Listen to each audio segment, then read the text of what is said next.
বন্ধুরা দেখো শাপলা রান্না করব। সাদা তো আছে কড়াইতে, কালো জিরে দেয়া হয়ে গেল, এখানে শুকনো লঙ্কা দেয়া হয়ে গেল। এবারে শাপলাটা দিয়ে দেব, জলটাকে ফেলে দেওয়া হয়েছে। একটু হলুদ,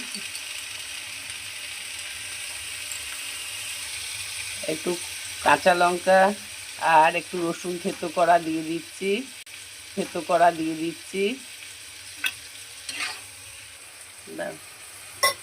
একটু মিষ্টি দেয়া হলো। নারকেল বাটা, এবারে নারকেল বাটা আর সর্ষে বাটা দিয়ে দেওয়া হলো। এইটাকে এবারে একটু কষাবো। এবারে এটাকে নামিয়ে দেবো। এটাকে রান্না করতে গেলে জল টল কিছুই লাগে না, জল ছাড়া কি রান্নাটা এমনি শাপলার পাতুরি। দেখো কেমন হলো।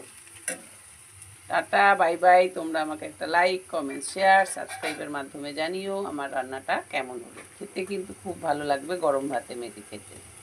তোমরা করে